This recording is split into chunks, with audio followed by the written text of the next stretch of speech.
고독사의 전조 증상과 그리고 고독 사망 후에 나타날 수 있는 징후에 대해 이야기해보려 합니다. 요즘 우리 동네를 둘러보면 혼자 사시는 어르신들이 예전보다 많아졌습니다. 자녀들은 각자의 삶을 살기 위해 멀리 떠나고 배우자를 먼저 하늘나라로 보내신 분들도 계십니다. 통계청에 따르면 우리나라 65세 이상 어르신 중 혼자 사시는 분들이 해마다 늘고 있다고 합니다. 이렇게 홀로 지내시는 어르신들이 많아지면서 고독사라는 슬픈 일도 늘어나고 있습니다. 고독사란 쉽게 말해 혼자 지내다가 아무도 모르게 돌아가시고 한참 시간이 지난 후에야 발견되는 경우를 말합니다. 가슴 아픈 일이지만 실제로 이런 일들이 우리 주변에서 일어나고 있습니다. 특히 아파트나 주택에서 혼자 지내시는 어르신들이나 노부부만 사는 집에서 이런 일이 자주 발생합니다. 어르신들이 갑자기 건강이 나빠져 도움을 청하지 못하거나 외로움에 마음까지 아파 제대로 자신을 돌보지 못하는 경우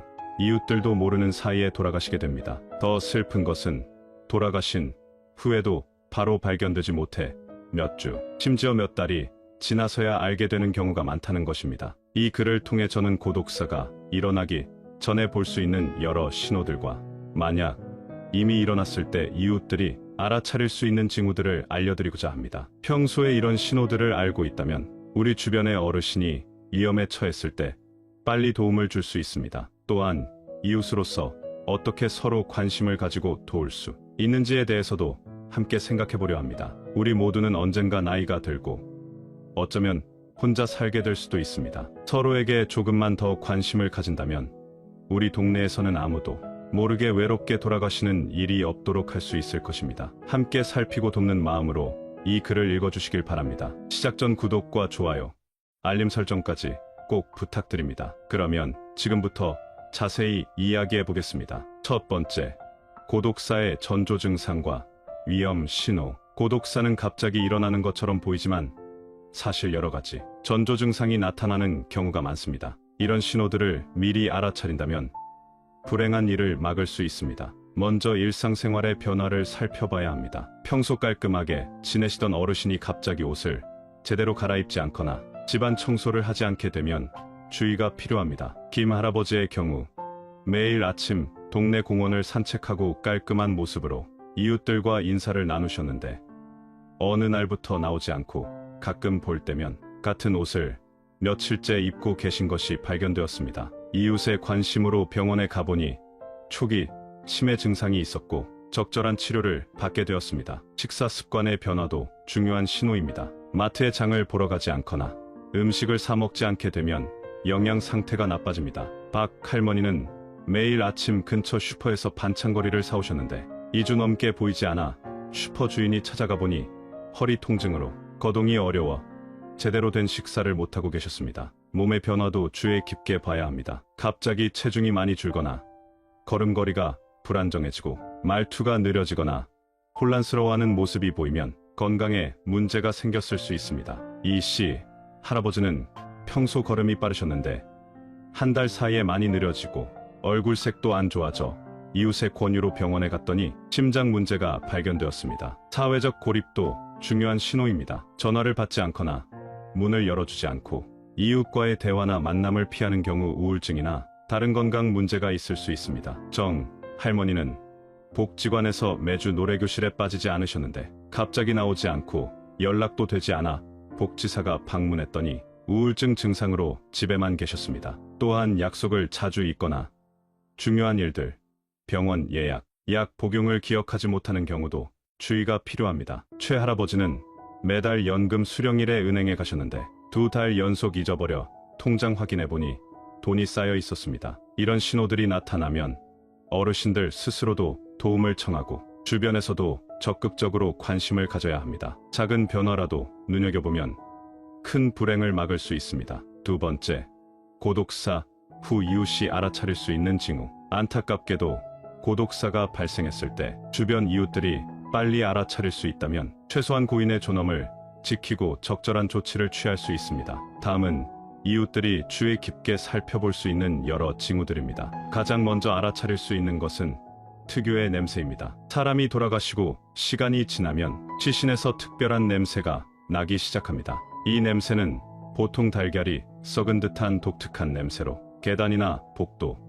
심지어 다른 집까지 퍼질 수 있습니다. 서울 관악구의 한 아파트에서는 이상한 냄새가 나서 이웃이 119에 신고했고 결국 혼자 사시던 박 할머니가 일주일 전에 돌아가신 것을 발견한 사례가 있었습니다. 날씨가 더운 여름철에는 창문 주변이나 문틈으로 파리나 구더기가 보이는 경우도 있습니다. 대구의 한 다세대 주택에서는 창문에 평소보다 많은 파리들이 모여 있어 이상하게 여긴 옆집 주민이 경찰에 신고해 고독사를 발견한 적이 있습니다. 또한 우편물이나 신문이 문 앞에 계속 쌓이는 것도 중요한 신호입니다. 특히 고지서나 전단지가 며칠 또는 몇 주 동안 치우지 않고 쌓여 있다면 주의가 필요합니다. 인천의 한 아파트에서는 우편함에 우편물이 가득 차고 현관문 앞에 택배가 일주일 넘게 놓여 있어 관리사무소에서 확인한 결과 혼자 사시던 김 할아버지가 돌아가신 것을 발견했습니다. 소리의 변화도 중요한 신호입니다. 평소 들리던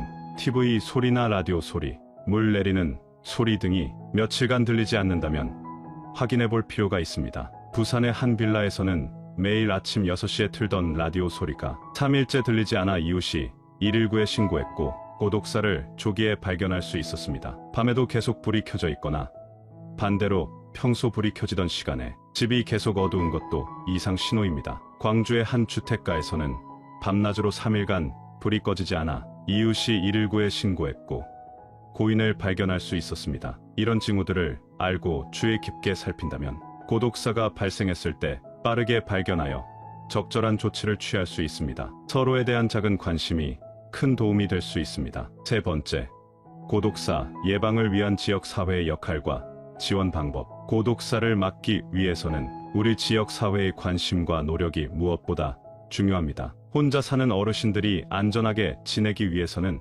이웃과 지역사회가 함께 도와야 합니다. 이웃 간의 안부 확인 시스템을 만드는 것이 좋습니다. 경기도 수원시의 한 아파트에서는 우리 동네 안부 지킴이라는 모임을 만들어 혼자 사시는 어르신들의 집 앞에 매일 우유를 놓아두고 다음날 우유가 그대로 있으면 확인하는 시스템을 운영합니다. 덕분에 쓰러져 계시던 이 할머니를 발견해 병원으로 빨리 모셔갈 수 있었습니다. 또 다른 하나는 지역 주민센터나 복지관에서 제공하는 서비스를 적극 활용하는 것입니다. 대부분의 지역에서는 독거노인 안전 확인 서비스나 노인 돌봄 기본 서비스를 운영하고 있습니다. 서울 종로구의 경우 담당 사회복지사가 주 1회 방문하고 전화 안부 확인을 통해 어르신들의 건강 상태를 살피고 있습니다. 이를 통해 김 할아버지는 갑자기 악화된 고혈압을 조기에 발견하여 치유받을 수 있었습니다. 그리고 다른 하나는 마을 행사나 동아리 활동에 어르신들을 초대하는 것입니다.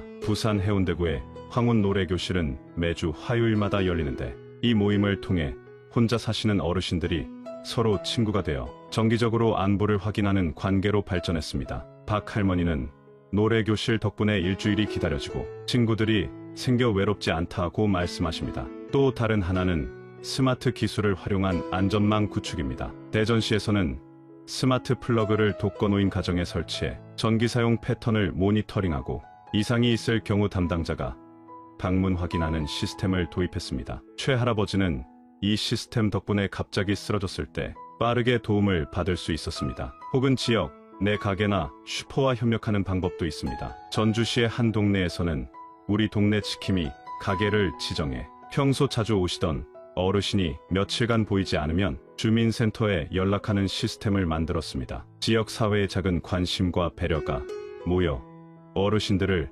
지키는 안전망이 됩니다. 함께 살피고 도우면 고독사를 크게 줄일 수 있습니다. 네 번째, 고독사란 정확히 무엇이고 현실적 원인은 무엇일까? 고독사란 혼자 살던 사람이 아무도 모르게 죽음을 맞이하고 시간이 지난 후에야 발견되는 경우를 말합니다. 보통은 돌아가신 후 3일 이상 지나서 발견되면 고독사로 볼 수 있습니다. 이런 고독사는 단순히 혼자 살아서가 아니라 여러 복잡한 이유들이 얽혀 일어납니다. 첫째, 가족 관계의 약화가 큰 원인입니다. 예전에는 자녀들과 함께 살거나 가까이 살면서 자주 만났지만 요즘은 자녀들이 멀리 살거나 바빠서 자주 만나지 못하는 경우가 많습니다. 서울에 사시는 정 할아버지는 부산에 사는 아들과 1년에 명절 때만 만나고 평소에는 전화 연락도 한 달에 한두 번 정도밖에 되지 않았습니다. 둘째, 사회적 관계망의 축소입니다. 나이가 들면서 친구들이 돌아가시거나 은퇴 후 직장 동료들과의 만남이 줄어들고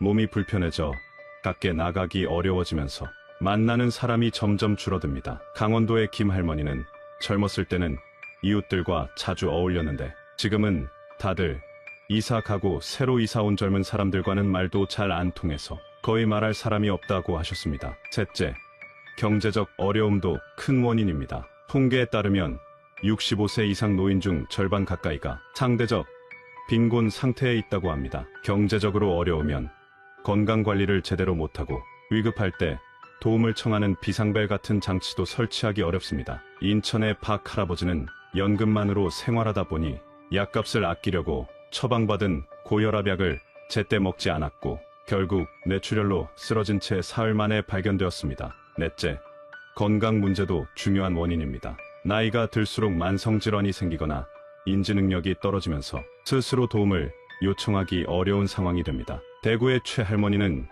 경도 치매가 있어 전화기 사용이 어려웠고 갑자기 쓰러졌을 때 도움을 청하지 못해 고독사로 이어졌습니다. 다섯째, 심리적 고립과 우울증입니다. 통계에 따르면 독거노인의 30% 정도가 우울증을 경험한다고 합니다. 우울증은 자신을 돌보고자 하는 의지를 약화시키고 주변의 도움을 청하는 것도 꺼리게 만듭니다. 이런 여러 원인이 겹쳐 발생하는 고독사는 우리 사회가 함께 풀어야 할 중요한 문제입니다. 다섯째, 고독사 예방을 위한 개인과 가족의 노력. 고독사를 예방하기 위해서는 지역사회의 도움도 중요하지만 어르신 본인과 가족들의 노력 역시 매우 중요합니다. 작은 습관과 준비가 큰 위험을 막을 수 있습니다. 먼저 어르신 본인이 할 수 있는 일로는 규칙적인 생활 습관을 유지하는 것이 있습니다. 서울에 사시는 이 할아버지 78세는 매일 아침 7시에 일어나 라디오를 틀고 가벼운 체조를 합니다. 이웃들은 아침에 라디오 소리가 들리지 않으면 할아버지에게 문제가 생겼나 걱정된다고 말합니다. 이처럼 규칙적인 생활은 이웃들이 이상을 알아차리는데 도움이 됩니다. 둘째, 응급 상황에 대비한 연락망을 준비해둡니다. 부산의 김 할머니 82세는 냉장고에 큰 글씨로 자녀들의 연락처와 주치의 연락처를 적어둡니다. 또한 전화기 옆에도 큰 글씨로 비상연락처와 119를 붙여놓았습니다. 김 할머니는 작년에 갑자기 가슴이 아파서 119에 바로 전화해 큰 병을 막을 수 있었다고 합니다. 셋째, 정기적인 건강검진과 약 복용을 잊지 않습니다. 대전의 박 할아버지 75세는 달력에 병원 가는 날과 약 먹는 시간을 크게 표시해두고 약통은 요일별로 구분해 놓습니다. 예전에는 약 먹는 것을 자주 잊었는데 이렇게 해놓으니 잊지 않게 돼요라고 말씀하십니다. 가족들이 할 수 있는 일로는 정기적인 안부 확인이 있습니다. 멀리 살더라도 일정한 시간에 전화하는 습관이 중요합니다. 광주에 사는 최 씨는 서울에 계신 어머니 85세와 매일 아침 9시와 저녁 8시 하루 2번 통화합니다. 어머니가 전화를 안 받으시면 옆집 이웃에게 확인을 부탁드려요. 한 번은 그렇게 어머니가 화장실에서 넘어진 것을 빨리 발견할 수 있었어요. 또한 스마트폰 앱이나 간단한 기기를 활용하는 것도 좋습니다. 경기도의 정 할머니 70세는 자녀들이 선물해준 스마트워치를 항상 착용합니다. 이 시계는 심박수가 이상하거나 오랫동안 움직임이 없으면 자동으로 가족에게 알림을 보냅니다. 마지막으로 정기적인 방문이 어렵다면 지역의 복지 서비스를 연결해주는 것도 좋은 방법입니다. 인천의 한 가족은 멀리 떨어져 사는 아버지 79세를 위해 주 2회 도시락 배달 서비스와 주 1회 방문 요양 서비스를 신청했습니다. 이처럼 개인과 가족의 작은 노력이 모여 고독사를 예방하는 큰 힘이 됩니다. 결론입니다. 함께하면 막을 수 있습니다. 지금까지 고독사의 전조 증상, 발견, 징후, 지역사회의 역할, 고독사의 원인, 그리고 개인과 가족의 노력에 대해 알아보았습니다. 가장 중요한 것은 고독사는 예방할 수 있다는 점입니다. 우리 모두는 나이가 들면서 여러 변화를 경험합니다. 몸이 예전 같지 않고 주변 사람들이 하나둘 떠나가고 때로는 외로움을 느끼기도 합니다. 하지만 이런 변화가 반드시 불행으로 이어지는 것은 아닙니다. 어르신 여러분, 혼자 산다는 것이 결코 외롭게 살아야 한다는 것을 의미하지 않습니다. 옆집에 누가 사는지 알아두세요. 가끔 인사를 나누고 동네 경로당이나 복지관 프로그램에 참여해보세요. 평생 일하며 바쁘게 살아오신 여러분께 이제는 새로운 친구를 만들고 즐거움을 찾을 시간입니다. 가족과 멀리 떨어져 살더라도 전화 한 통, 문자 한 줄로 마음을 나눌 수 있습니다. 어려움이 있다면 주저하지 말고 도움을 청하세요. 도움을 청하는 것은 결코 부끄러운 일이 아닙니다. 동네 이웃들도 옆집 어르신이 평소와 다른 모습을 보이면 한번 안부를 물어보세요. 우편함에 우편물이 쌓여 있거나 평소 보이던 어르신이 며칠째 보이지 않는다면 관심을 기울여 주세요. 여러분의 작은 관심이 누군가의 생명을 구할 수 있습니다. 우리는 혼자가 아닙니다. 함께 살아가는 이웃이 있고 우리를 돕고자 하는 사회가 있습니다. 서로에게 관심을 가지고 손을 내밀 때 고독사는 더 이상 우리 사회의 슬픈 현실이 아닌 과거의 이야기가 될 것입니다. 건강하고 행복한 노후를 위해 오늘부터 작은 변화를 시작해보세요. 여러분은 결코 혼자가 아닙니다. 이상으로 오늘의 영상을 마치겠습니다. 오늘 영상과 관련된 여러분의 이야기나 경험을 댓글로 남겨주세요. 그리고 이 메시지가 더 많은 분들에게도 전해질 수 있도록 소중한 분들과 공유해주세요. 끝으로 구독과 좋아요, 알림 설정까지 꼭 부탁드립니다. 오늘도 긴 시간 함께 해주셔서 감사합니다. 여러분의 건강하고 행복한 노년을 응원합니다.